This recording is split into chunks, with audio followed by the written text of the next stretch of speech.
रहीम नाज़रीन अस्सलाम वालेकुम, मैं हूँ इमरान वसीम। नाज़रीन, आज 31 अक्टूबर है, दिन है जुमातुल मुबारक का और साल 2025। नाज़रीन, प्रोग्राम में सबसे पहले हम बात करेंगे इस्लामाबाद की अदालत में जो एक सहाफ़ी के ख़िलाफ़ कार्रवाई होने जा रही है, इस खबर से अपने वीडियो लॉग का आगाज़ करेंगे। नाज़रीन, आप जानते हैं मतिउल्लाह जान को साफ़ी हैं, उनकी सहाफ़त से आप इख्तलाफ़ कर सकते हैं, तज़ियाकार हैं, उनके तजिए से आप इख्तलाफ़ कर सकते हैं। मेरे भी सैकड़ों उनके साथ इख्तलाफ़ होंगे। आज उनके ख़िलाफ़ नाज़रीन इस्लामाबाद की अदालत में जो पुलिस ने उनके ख़िलाफ़ मुकदमा दर्ज किया था, इस्लामाबाद पुलिस की बात हो रही है, जिसमें ये इल्ज़ाम लगा था कि मतिउल्लाह जान को एक पुलिस नाके पे रोका गया।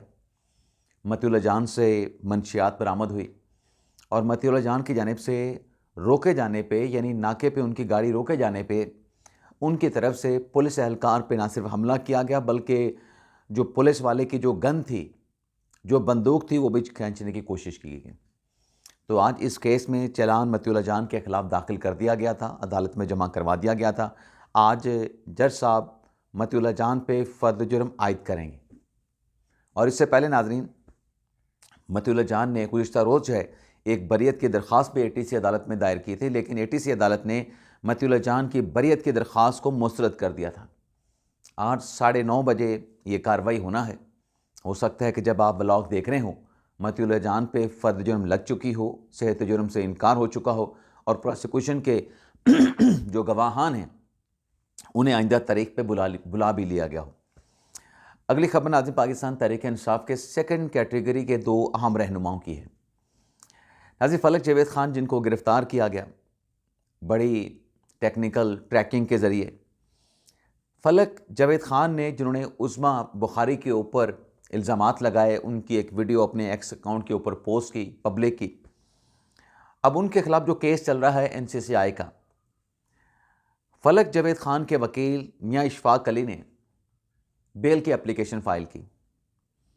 जज साहबा ने, साजिदा अहमद चौधरी साहबा ने इस बेल एप्लीकेशन के ऊपर समाअत की और समाअत करने के बाद जो फ़ैसला है, फ़लक जावेद साहबा की जो ज़मानत है, उस पर फ़ैसला अदालत ने महफूज कर लिया है।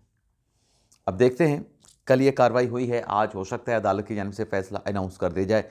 लेकिन एहसान नियाज़ी जो कि 9 मई के केस में कन्विक्टेड हैं मिलिट्री कोर्ट से, उनके ख़िलाफ़ नाज़रीन उनसे मुतल्लिक़ डेवलपमेंट ये हुई है कि उन्होंने लाहौर हाई कोर्ट में एक पटिशन दायर की, जिसमें एहसान नियाज़ी ने अदालत से ये कहा कि वो चूँकि सज़ा याफ्ता हैं, जेल में अपनी सज़ा काट रहे हैं, लेकिन जो पंजाब बार कौंसल का इलेक्शन हो रहा ना, पंजाब बार कौंसल के इलेक्शन में उनसे वोट पोल करने की इजाज़त दी जाए, यानी वोट डालने की इजाज़त उन्होंने अदालत से मांगी।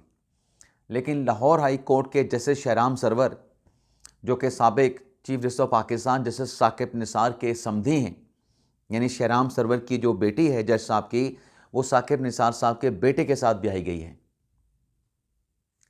तो जस्टिस शहराम सरवर साहब ने यह दरख्वास्त सुनी, जिस पर स्टार ऑफिस के एतराज़ात थे, और सुनने के बाद जज साहब ने इस दरख्वास्त को डिसमिस कर दिया।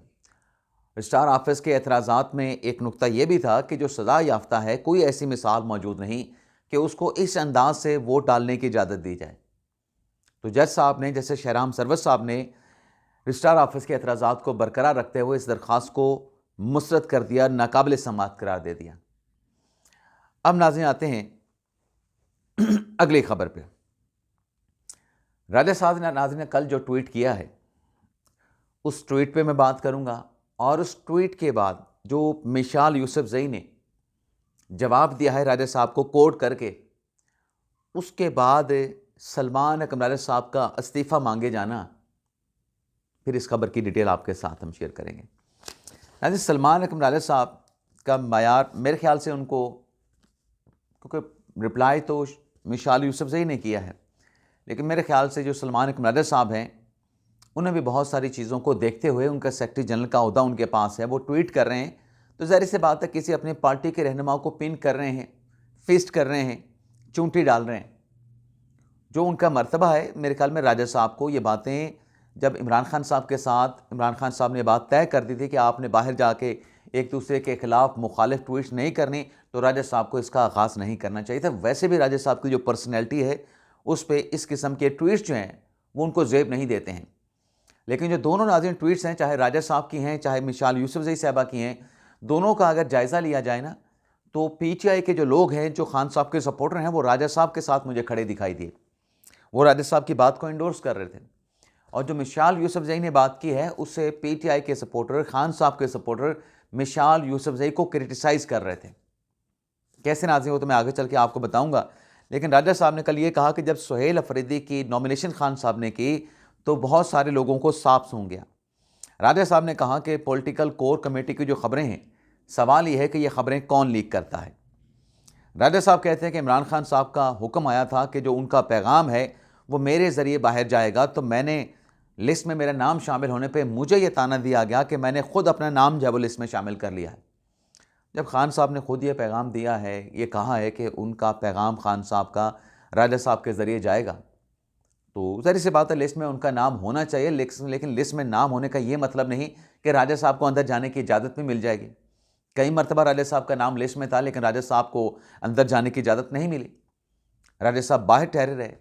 पार्टी का कोई और बंदा, कोई वकील अंदर गया, खान साहब के साथ जो भी बातचीत हुई, जो भी पैगाम था, वापस ला के अगर लीमा आपा मौजूद थी, लीमा आपा को दे दिया। सलमान कमराजा मौजूद थे, सलमान कमराजा को पैगाम दे दिया। तो नाम अगर सलमान कमराजा साहब का लिस्ट में था, तो मेरे ख्याल से ये ऐसी कोई बुनियाद नहीं थी जिस पर राजा साहब को कोई क्रिटिसाइज़ करता। अब राजा साहब कहते हैं कि जो मेरी वफादारी के ऊपर सवालात उठा रहे हैं, अब राजा साहब कहते हैं कि 1 साल के अंदर मेरे ऊपर 21 मुकदमात इंसदादे दहशतगर्दी के दर्ज किए गए हैं।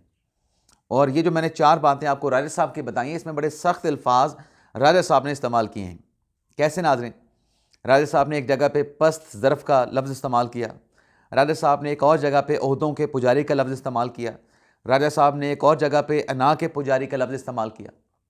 यानी राजा साहब ने भी तंज़ किया, ताने दिए। अब ज़ाहिर सी बात है कि जिनको दिए जा रहे थे या जो टारगेट था इस ट्वीट में राजा साहब की, उसी ने जवाब देना था ना, या तो वो खामोशी अख्तियार कर लेता। तो एंट्री होती है मिसाल यूसुफजई की।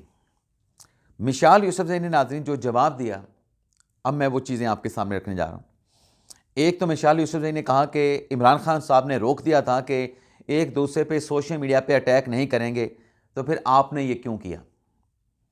फिर उन्होंने कहा कि पंजाब का मखसूस टोला सलमान कमराजा साहब, अगर ऐसी बातें हैं तो मुझसे खौफज़दा क्यों है। अब नाज़रीन देखें, अगर पीटीआई के अंदर की खबरें मुझ जैसे बंदे को भी चाहिए हो ना, तो शायद मुझे जो मैं बात करने चाह रहा हूँ, मुझे ये बात नहीं करनी चाहिए, लेकिन मैं बात करूँगा क्योंकि बैलेंस बात करनी चाहिए। पंजाब का मखसूस टोला मिसाल यूसुफजई से क्यों खौफज़दा होगा। मिसाल यूसुफजई कितनी बड़ी लीडर बन गई हैं, कितनी बड़ी लीडर बन गई, ये एक सवाल है ना। और मेरे ख्याल से जो लीडर होता है ना, जिस दरख्त के ऊपर फल लगे होते हैं वो झुका होता है। अगर सलमान रज़ा साहब ने कोई बात भी की थी, तो मिसाल यूसुफजई साहबा को खामोशी, सब्र और तहम्मुल से काम रखना चाहिए था। खान साहब को, बुशरा बीबी साहबा को जाके बताना चाहिए था जब भी मुलाकात होती। फिर कहा कि आदिल राजा से सलमान अकम राजा का रब्ता है। लंदन में इन्होंने मुलाकात भी की, लेकिन इमरान खान के सामने सलमान अकम राजा साहब ने अपने इस रब्ते का राजा साहब के साथ टेलीफोनिकली, पर्सनली जो मुलाकात हुई, उस पर इन्होंने खामोशी अख्तियार की। अब मिसाल यूसुफजई ये कहती हैं कि जो उस आदिल राजा है, उसे खान साहब ने गैर मुतलका करार दे दिया कि उस पर कोई तवज्जो ना दें, ही इज़ नोबडी। और होना भी ये चाहिए कि आदिल राजा ने तहरीक इंसाफ को नुकसान ही पहुंचाया, कोई फ़ायदा नहीं पहुंचाया। और आदिल राजा जो बयानियाँ लेके चल रहा है आजकल पाक अफ़गानिस्तान मुज़ाकरा के दौर में, आप ये देखें कि अफ़गानिस्तान का बयानिया टोक कर रहा है, पाकिस्तान के बयानिए की मुखालफत कर रहा है, झूठे बेबुनियाद इल्ज़ामात लगा रहा है। और अब तो वो सर्टिफाइड झूठा हो चुका है, अदालत ने करार दिया है। वैसे उनके खिलाफ एक और भी केस फाइल होने जा रहा है, डेफामेशन का, झूठा इल्ज़ाम लगाने का। राजा साहब के खिलाफ एक और भी केस फाइल होने जा रहा है। और मिसाल यूसुफजई कहती हैं कि जब नॉमिनेशन हुई थी सुहेल अफरीदी की, तो राजा साहब आप भी हैरान हो गए थे, आपकी भी आंखें खुली की खुली रह गई थी। और फिर मिसाल कहती हैं कि आप अगर पेशावर ना भी आते तो सुहेल अफरीदी ने वज़ीर आला बन जाना था, और बात उनकी भी ठीक है। राजा साहब अगर नहीं थे तो खैबर पख्तूनख्वा में क्या पाकिस्तान तहरीक इंसाफ की लीगल टीम वहाँ पे मौजूद नहीं है। अगर राजा साहब लाहौर में होते, इस्लामाबाद में होते, क्या पीटीआई के वहाँ पे एडवोकेट जनरल मौजूद नहीं, क्या और वहाँ पे नामवर वकला मौजूद नहीं पाकिस्तान तहरीक इंसाफ में। ये बात ठीक है मिसाल यूसुफजई की, लेकिन आगे चल के वो कहती हैं कि हमें गद्दार जो कहा जाता है, हम गद्दार हर जलसे, हर मजमे में फ्रंट लाइन पे होते हैं। और राजा साहब को फिर उन्होंने यहाँ पे ताना दिया कि आप तो खान साहब के बयानिए का बोझ नहीं उठा सकते, आप तो खान साहब का जो ट्वीट है उसको रीट्वीट नहीं कर सकते। अब ये मेरे ख्याल में जो राजा साहब की हिम्मत है, जो राजा साहब का दलेर होना है, ब्रेव होना है, उस पर मिसाल यूसुफजई ने क्वेश्चन कर दिया है कि आप खान साहब के ट्वीट्स को रीट्वीट तक नहीं करते। वैसे मेरे ख्याल से तो इसकी जो वजह हो सकती है, राजा साहब इतना ज़्यादा ट्विटर इस्तेमाल भी नहीं करते, इक्का दुक्का वो ट्वीट करते हैं डेली। लेकिन आगे चल के जो मिसाल ने बात की कि अगर नहीं बोझ उठा सकते इमरान खान साहब के ट्वीट्स का, तो घर चले जाएं और किसी और को मौका दें। किसी और को मौका दें का मतलब क्या है कि आप घर चले जाएं। और मैं तो इसको ये भी समझता हूं कि राजा साहब से कहा गया कि इज़्ज़त के साथ आप घर के चले जाएं। नाज़रीन, बहुत सख्त ट्वीट था सलमान अकरम राजा के खिलाफ मिसाल यूसुफजई का। अब नाज़रीन, ये जो राजा साहब हैं, पहले तो आपको ये बता दें कि राजा साहब के खिलाफ जिसने भी पंगा लिया है आज तक, जिसने भी राजा साहब के पांव उखाड़ने की या पांव के नीचे से ज़मीन खींचने की कोशिश की है, खान साहब का एतमाद, अलीमा खान का एतमाद इतना हासिल है सलमान अकरम राजा को कि उनके खिलाफ साजिशें करने वाले या उनकी बात को निगलेक्ट करने वाले या उनकी बात को नज़रअंदाज करने वाले या उनकी बात के मुखालिफ बात करने वाले, राय देने वाले जितने भी पीटीआई में लोग थे, उन्हें सलमान अकरम राजा साहब ने खुद लाइन लगवा दिया है खान साहब से। तो आज अगर मिसाल यूसुफजई साहबा इस मौके पे, इस नहज पे पहुंची हैं कि वो सलमान अकरम राजा को टारगेट कर रही हैं, तो क्या राजा साहब मिसाल के ख़िलाफ़ भी कोई फ़ैसला खान साहब से ले सकेंगे? मेरे ख्याल से मुश्किल होगा, क्योंकि अगर कोई और था तो उसको तो पार्टी से निकाल दिया गया था। मिसाल यूसुफजई साहबा तो सेनेटर बन चुकी हैं और 1-1.5 साल के लिए वो सेनेटर हैं। और मिसाल यूसुफजई साहबा को बुशरा बीबी साहबा की तायद हासिल है। और कल मैं ये देख रहा था कि जब ये ट्वीट किया गया तो मिसाल यूसुफजई के जो कमेंट बॉक्स था, मतलब उसको जो कोड करके बात कर रहे थे लोग, कमेंट्स तो उसने बंद किए हुए थे। बहुत सारे लोग ये सवाल उठा रहे थे भी कि अगर इतनी तुमने ट्वीट की है तो फिर कमेंट्स बॉक्स भी खोल देती, ताकि कमेंट में आके तुझे कोई बात करता, कोई जवाब देता, तूने कमेंट्स बंद कर दिए और राजा साहब को तूने जवाब दे दिया। तो फिर लोगों ने कोड करके उस पर लिखा। मिसाल यूसुफजई की चालाकी का जवाब उन्होंने कोड करके लिखा। क्या लिखा? एक तो आदर राजा ने कहा कि मेरी अगर सलमान राजा के साथ मुलाकात हुई है, लेकिन मुझे इस मुलाकात का खुद पता नहीं, मुझे इस मुलाकात का कोई पता नहीं। और फिर कुछ ने वहाँ पे कोड करके लिखा हुआ था कि मिसाल यूसुफजई और सलमान अकरम राजा की लड़ाई में हम ना मिसाल के साथ हैं, हम ना सलमान अकरम राजा के साथ हैं, हम लड़ाई के साथ हैं।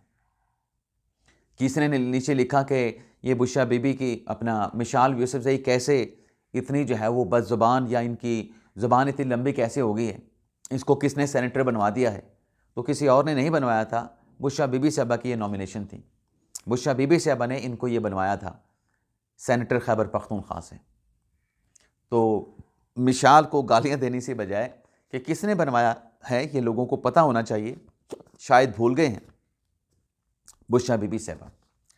बाकी नाज़रीन, किसानों से मुतल्लिक Lahore high court Bahawalpur bench ने एक फ़ैसला किया है। फ़ैसला क्या है कि जो पंजाब हुकूमत ने 3500 रुपये गंदम की इमदादी कीमत मुकर्रर की है, उस कीमत को Lahore high court Bahawalpur bench ने कलअदम करार दे दिया है और कहा गया कि यह फ़ैसला यकतरफ़ा तौर पर किया गया है। जो किसान हैं उनको एतमाद में नहीं लिया गया। किसानों को उसकी फसल का मुनासिब मुआवजा मिलना चाहिए और गंदम की कीमत असर नौ जो है डिटरमिन की जाए मजाज अथॉरिटी की जानिब से। ये जस्टिस आबिद हुसैन चट्टा साहब ने जो है वो लाहौर हाई कोर्ट के जज हैं, उन्होंने ये फ़ैसला दिया है। लेकिन मुझे ऐसा लगता है कि शायद जज साहब जो हैं वो क्रीज से बाहर निकल गए हैं, और क्रीज से बाहर निकलना जो है, यानी फ़ैसला तो उन्होंने दे दिया है लेकिन वो स्टम्प आउट ना हो जाए, ये फ़ैसला कहीं सुप्रीम कोर्ट से चेंज ना हो जाए, क्योंकि बज़ाहिर ये पॉलिसी मैटर लगता है और पॉलिसी मैटर में अदलिया नॉर्मली मुदाखलत नहीं करती है। इजाज़त चाहते नाज़रीन, अल्लाह हाफ़िज़।